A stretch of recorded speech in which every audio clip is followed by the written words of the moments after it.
The wrestling world just exploded. After months of speculation, after countless theories thrown around on social media, after fans dissecting every frame of footage like it was the Zapruder film, we finally have our answer. Chris Jericho, the man who calls himself the Learning Tree, the Demo God, the Ocho, has been revealed as the mastermind behind the vicious assault on CM Punk. And if you're not absolutely losing your mind right now, you haven't been paying attention. Before we break down every insane detail of this revelation, make sure you hit that subscribe button and smash the notification bell because we're bringing you the most hardcore highlights in professional wrestling, and you don't want to miss a single moment of this unfolding chaos. Let's rewind the clock because this story didn't start yesterday. This goes back further than most people realize, and to truly understand the magnitude of what we just witnessed, you need to understand the history between these two men. CM Punk and Chris Jericho aren't just two wrestlers who happened to cross paths. These are two of the most outspoken, most controversial, most unfiltered personalities to ever step foot in a wrestling ring. Both men built their careers on saying what others wouldn't dare say.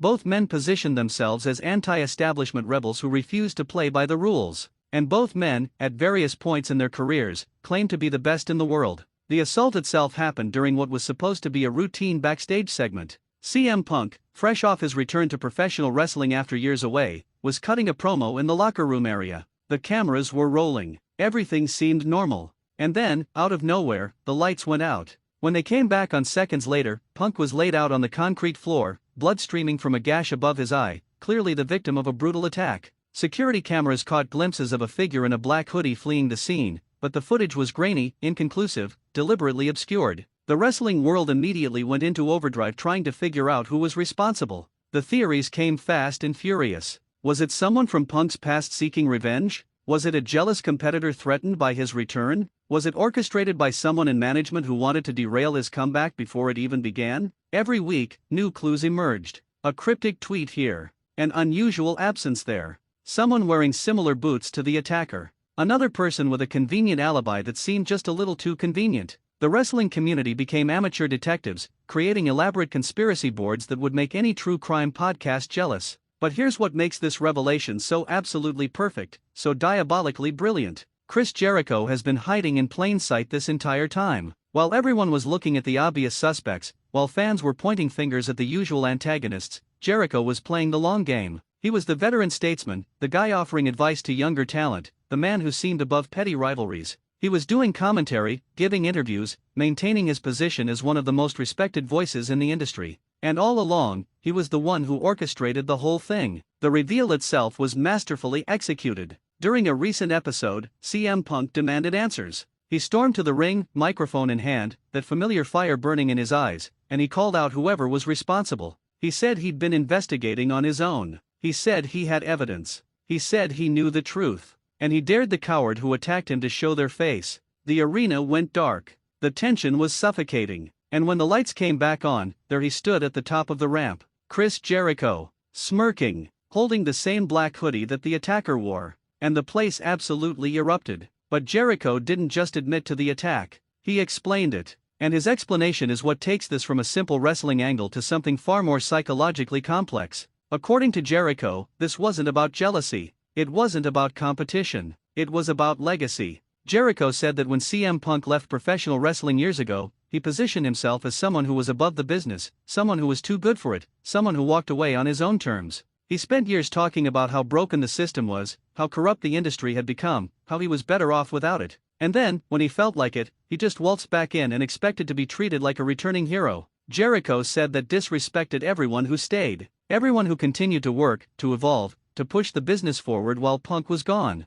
Jericho talked about how he reinvented himself multiple times over the past few years, how he helped build new companies, how he mentored the next generation, how he proved that longevity and adaptation matter more than one moment of rebellion. And seeing CM Punk get a hero's welcome after abandoning the industry? That was more than Jericho could stomach. So he decided to send a message. A violent, unmistakable message that CM Punk's return wouldn't be the coronation he expected. The promo that followed was absolute fire. Jericho channeled every ounce of his decades of experience into a verbal evisceration that felt genuinely personal. He talked about Punk's failed ventures outside wrestling. He brought up every controversial moment from Punk's past. He questioned whether Punk ever really was the best in the world or if he was just the best at convincing people he was. And with each word, you could see CM Punk's expression shifting from shock to rage to that cold, calculating look that tells you someone is about to snap. What makes this revelation so compelling from a storytelling perspective is that Jericho isn't wrong. Strip away the heel versus face dynamics, and he's actually making valid points. CM Punk did leave. He did spend years criticizing the business from the outside. His return was treated as a massive event while others who never left were taken for granted. Jericho is forcing the audience to confront an uncomfortable truth, which is that sometimes the villain has a legitimate grievance. That moral ambiguity is what elevates this beyond typical wrestling storytelling. And let's talk about the implications moving forward because this opens up so many possibilities. First and foremost, we're obviously headed toward a match between these two. But this can't just be any match. After an attack this personal, after accusations this cutting, we need something brutal. A street fight. A no disqualification match. Something that allows both men to truly unleash the animosity that's been building. These are two of the best talkers in the business, two of the most creative minds in wrestling history, and watching them trying to destroy each other both verbally and physically is going to be absolutely must-see television. But beyond the immediate feud, consider the ripple effects. How does this change Chris Jericho's character going forward? Is he doubling down on being a calculating mastermind?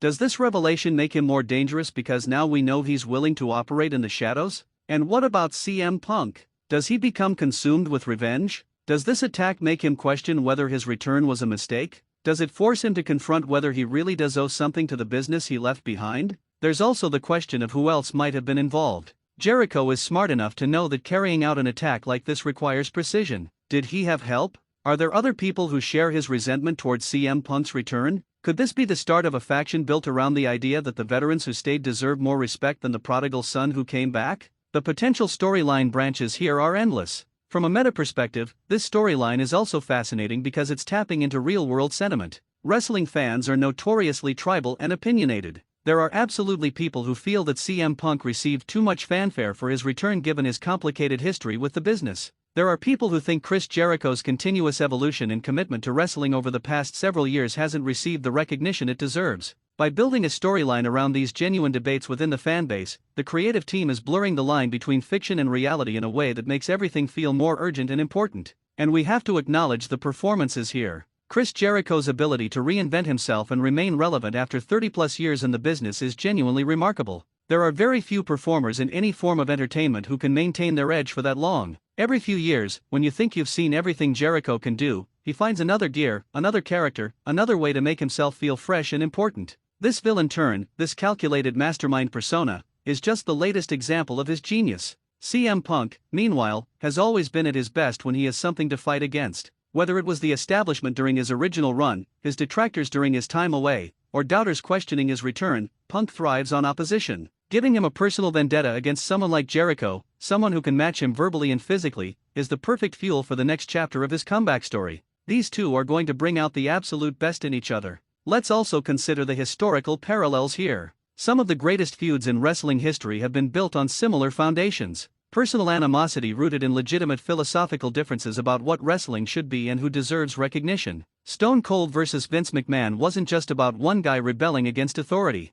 It was about class warfare, about the blue-collar everyman fighting against corporate greed. The rivalry between Hulk Hogan and Randy Savage wasn't just about a title. It was about jealousy, about the spotlight, about legacy. The best wrestling stories work because they tap into universal human emotions that everyone can understand, even if they're presented in exaggerated, theatrical ways. This Jericho-Punk situation has that same foundation. It's about ego. It's about legacy. It's about who gets to define what matters in professional wrestling. Those are themes that resonate far beyond just wrestling fans. Anyone who has ever felt overlooked at their job while someone else got praise can relate to Jericho's motivation. Anyone who has ever been questioned about their commitment or their abilities can relate to what Punk is going through. That emotional accessibility is what separates good storylines from great ones. The timing of this reveal is also worth noting. In an era where wrestling is more competitive than it's been in decades, where multiple companies are vying for attention and talent, where social media allows fans to voice their opinions instantly and loudly, a storyline like this generates the kind of buzz that transcends just the wrestling bubble.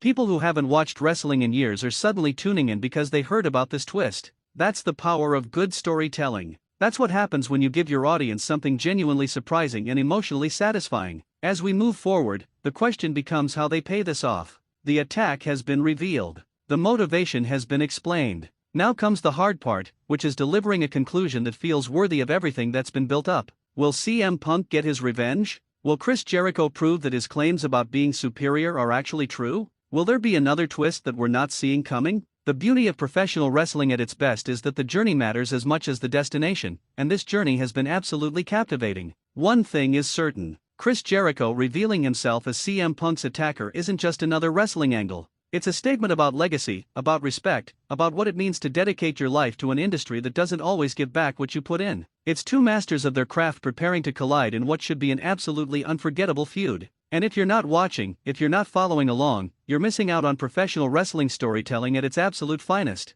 The mystery has been solved. The real fight is just beginning, and we're all here for every single second of it. Stay locked into hardcore highlights because we're going to be breaking down every development, every promo, every confrontation until this war reaches its inevitable, explosive conclusion. This is the kind of storyline that reminds us why we fell in love with professional wrestling in the first place. And it's only going to get more intense from here.